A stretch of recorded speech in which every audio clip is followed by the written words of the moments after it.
Hello दोस्तों, मैं आज आप लोगों के लिए फिर से एक नई कहानी लेकर आई। कहानी है बाज का जीवन संघर्ष।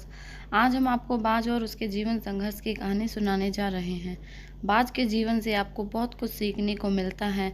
हमेशा प्रयत्न करते रहना, कभी शांत न बैठना और अपने लक्ष्य को बिना रुकावट के प्राप्त करना आदि लक्षण हमें बाज से सीखने को मिलते हैं। चलिए जानते हैं बाज के जीवन के बारे में कुछ अनोखी बातें जो आपको अपने जीवन में ज़रूर उतारनी चाहिए। बाज, जिसका जीवन संघर्ष से शुरू होता है और उसके आशियाने यानी घोंसले से। शायद आपको पता भी होगा, बाज एक ऐसा पक्षी है जिसे उड़ान भरने के लिए सबसे पहले तैयार होना पड़ता है। दूसरे पक्षियों की तरह वह घोंसले में नहीं बैठ सकता।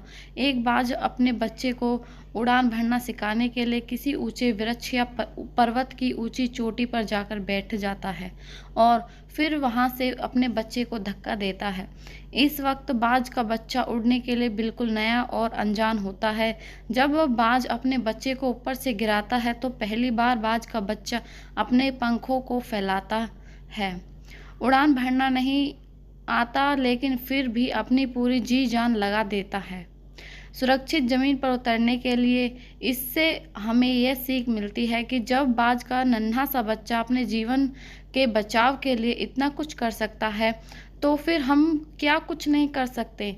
अंत में आकर बाज का बच्चा 2-3 बार गुलाटी खाकर और अपने पंखों को मजबूती से फैलाकर हल्की हल्की उड़ान भरना सीख जाता है।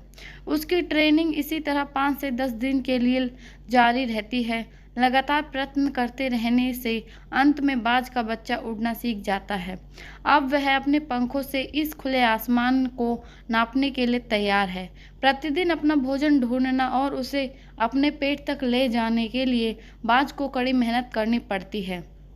बचपन से ही बाज अपने बच्चों को आराम अवस्था से दूर रखता है, क्योंकि उसे पता होता है कि मेरी तरह इसे भी इस कठोर जिंदगी में कड़ा संघर्ष करना पड़ेगा। धीरे धीरे बाज का बच्चा बड़ा होता है। जैसे जैसे वो बड़ा हो जाता है, उसके पंख और भी ज्यादा मजबूत और चोंच पहले से ज्यादा नुकीली और तेज हो जाती है। इस समय वह ऐसा हो जाता है कि अगर वह किसी जानवर को अपने पंजे और अपनी चोंच के दम पर फाड़ कर रख सकता है। बाज के इस नवयौवन से हमें सीखने को मिलता है कि अगर हम अपनी जवानी में अपने लक्ष्य को पाने की कोशिश करते हैं, तो हम किसी भी हालत में अपने लक्ष्य को आसानी से प्राप्त कर पाते हैं, क्योंकि इस वक्त हमारे अंदर काफ़ी हिम्मत, जोश और हट होता है। इसलिए कहा जाता है कि नवयुवता का समय गोल्डन पीरियड होता है, क्योंकि इस समय आप अपने आप को सोने से भी अधिक मूल्यवान बना सकते हैं।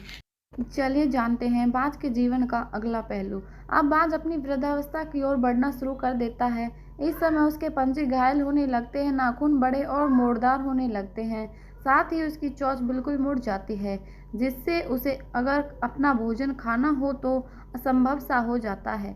इस समय में बाज ज़्यादातर भूखा ही रहता है, क्योंकि वह कितनी ही कोशिश कर ले शिकार को नहीं खा पाता है, लेकिन फिर भी वह हार नहीं मानता। हमारा यह नन्हा सा शेर मौत को भी टक्कर देकर वापस अपनी जवानी का रुख अपने अंदर महसूस करता है। अब वह कुछ समय के लिए अपने आशियाने से दूर निकल जाता है और किसी नुकीली या खुरदुरी जगह पर, जैसे पत्थर, चट्टान या किसी वृक्ष पर, अपनी चोंच से वार करना शुरू करता है। यह समय बाज के लिए सबसे दर्दनाक होता है, लेकिन भूखमरी से बचने के लिए उसे यह परीक्षा देनी होती है। इस कदर पथरीले स्थान पर अपनी चोंच से वार करता रहता है और कुछ समय बाद उसकी चोंच टूट जाती है। जो चोंच पहले टेढ़ी मेढ़ी थी, अब वह कहीं तक सीधी हो चुकी थी, क्योंकि मुड़ी हुई चोंच टूट चुकी थी। यह दर्द भरी परीक्षा यहाँ खत्म नहीं होती। अब वह अपने पंजों के मुड़े हुए नाखूनों को तोड़ना शुरू करता है। वह वापस से उसी प्रक्रिया को दोहराता है, नुकीले स्थान पर चोट करते रहने तथा घिसते रहने से अंत में आकर उसकी टेढ़ी मेढ़ी नाखून भी खत्म हो जाते हैं। उसके बाद वह कुछ दिनों तक आराम करने की अवस्था में हो जाता है, क्योंकि घाव को ठीक होने के लिए थोड़ा आराम जरूरी होता है। जैसे ही उसके घाव ठीक हो जाते हैं, वह वापस खुले आसमान में पहले की तरह उड़ना शुरू कर देता है। अब वह अपने भोजन का भी प्रबंध आसानी से कर सकता है और साथ ही उसे खा भी सकता है। उसके टेढ़े-मेढ़े पंजों के नाखून अब खत्म हो चुके हैं, इसलिए वह अपने ताकतवर पंजों से किसी भी जानवर अथवा अपने शिकार को मार सकता है, बिल्कुल पहले की तरह। बाज के जीवन के इस पहलू से हमें सीखने को मिलता है, जिंदगी हर किसी का एक कड़ा इम्तिहान लेती है। जो भी इस इम्तिहान को पार कर लेता है, वह आगे की ज़िंदगी राजा की तरह जीता, और जो इस इम्तिहान में फ़ेल हो जाता है, उसे केवल मौत ही नसीब होती है। हमारा नन्हा बाज ज़िंदगी को खुली चुनौतियाँ देता है, और बदले में ज़िंदगी जो उसे चुनौती देती है वह उन्हें स्वीकार करता है, जो उन चुनौतियों से लड़ता भी है। चाहे कितना भी कठिन समय हो, पर बाज अपने मजबूत इरादों और अपने मजबूत और ताकतवर शरीर से उस समय से बाहर निकलता है। एक बात और जो मैं आपको बताना भूल गया, बाज का घोंसला बिल्कुल भी कंफर्टेबल नहीं होता। ऐसा इसलिए क्योंकि अगर उसका घोंसला कंफर्टेबल रहेगा तो उसका बच्चा घोंसले में रहने की जिद करेगा। अगर वह अपने जीवन में कंफर्टेबल रहने की कोशिश करेगा तो बाज ज़िंदगी से हार जाएगा। इसलिए बाज अपने बच्चों को कंफर्टेबल रहना नहीं सिखाता है।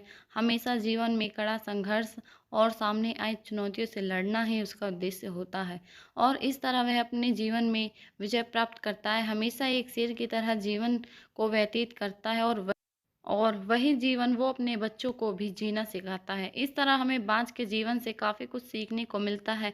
अगर आपको बाज की ये जीवन कहानी अच्छी लगी है तो प्लीज़ कमेंट करें, और हमारी वीडियो को ज़्यादा से ज़्यादा लाइक करें, शेयर करें, और हमारे चैनल को सब्सक्राइब ज़रूर करें। धन्यवाद।